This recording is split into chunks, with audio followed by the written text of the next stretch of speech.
All right, just 30 minutes till polls close in Colorado this election day, and we should see the first results soon after. Thanks for staying with us. For our election night coverage, I'm Jessica Porter. I'm Shannon Ogden. A big night here on Denver7, and we have team coverage for you. Denver7's Natalie Chuck and political analyst Alton Dillard will break down several of the key issues and races. But first, let's check in with Denver7's Ryan Fish. He's following the vibrant Denver ballot initiatives and is live at a watch party for it tonight. Ryan? Yeah, Shannon, Jessica, we're expecting supporters of the bond initiative to arrive here tonight, including Mayor Mike Johnston. And even though this is an off-year election, we're likely going to find out a lot about what Denverites think about not just this issue, but the job that Mayor Johnston has been doing so far, because he has been a big proponent of the Vibrant Denver bond package. He's been pushing for this as the right time and the right way to invest in the future of the city. And the bond would not raise taxes, but it would have the city take on extra debt that it will eventually have to pay back, plus interest.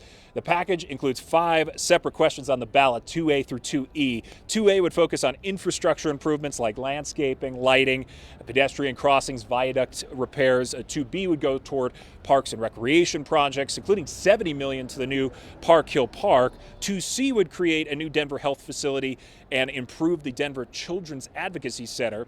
2D would fund improvements for facilities run by arts and culture organizations like the Denver Art Museum or the Denver Botanic Gardens. And 2E would approve about $60 million for new affordable housing and shelter improvements. Now, we heard from a voter just about an hour ago with mixed feelings about the bond questions.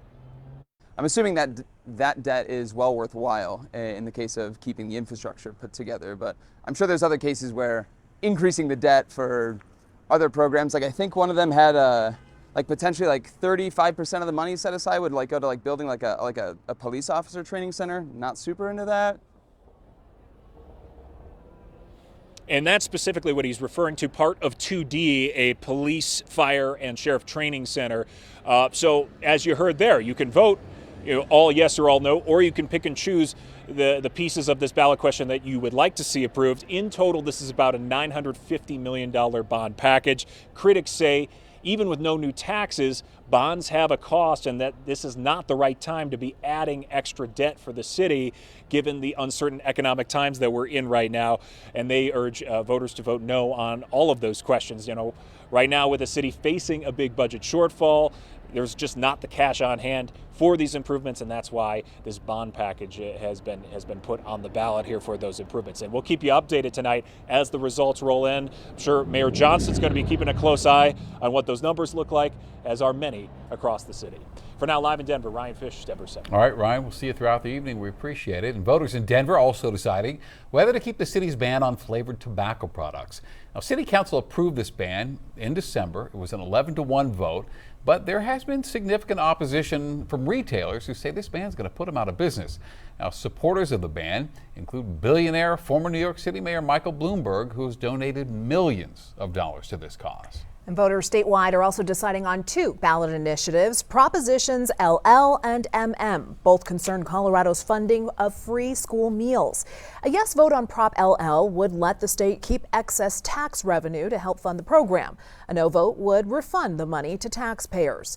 On Prop MM, a yes vote would raise taxes on those making $300,000 or more, with the money going towards school meals. A no vote would keep taxes the same. All right, something we've already talked about a lot tonight. What will voter impact have the impact on this? Denver7's Natalie Chuck and our political analyst Alton Dillard are joining us now. Guys, it's an off year, so this definitely seeing what's normal, which is low voter turnout. Absolutely. And we want to pick it up right there with that Prop LL and MM. So Alton, how exactly will the demographic that shows up to vote for or against these propositions impact this outcome? Because we know that the people who are impacted by this proposed tax, it's a smaller group of people than your average person on the street that you might find.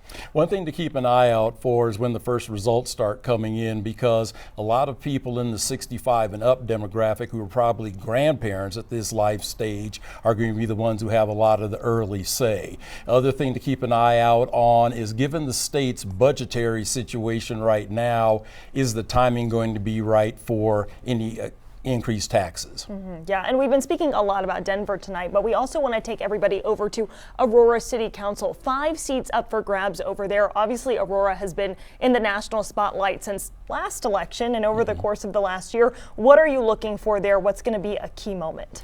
One of the things I'll be keeping an eye out in Aurora is whether the sort of conservative slate of city council candidates, how they do tonight. One of the things that happens with Aurora, people always want to think in terms of it as just being like Havana and Peoria. They forget that Aurora goes so far south it almost goes down by Parker. So keeping an eye to see what turnout affects there too. Yeah, another group of people up for election, that Denver School Board, 11 people vying for 4 seats out there.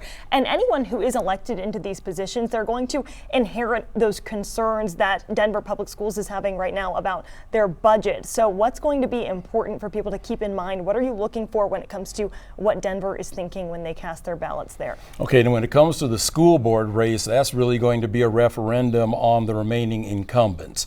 Because of all the drama that happened over the past couple years, and remember, school board doesn't run as an entire slate. Half runs one coordinated election, the other half runs the next. And so it's really going to go a long way to say if people want to continue on this current path or if they really want to sort of tear it up philosophically and start over from scratch. Yeah, Alton Dillard, thank you so much for being with us tonight all night long. Our in-house political expert. You're going to hear a lot more of him all throughout the evening tonight, you guys. So Shannon and Jessica, we'll get it back to you guys. All right, Natalie, Alton, thank you both very much. And according to the Secretary of State's office, about 1.2 million Coloradans have voted as of this afternoon. 531,000 are unaffiliated voters, 375,000 Democratic voters, and 347,000 are Republicans.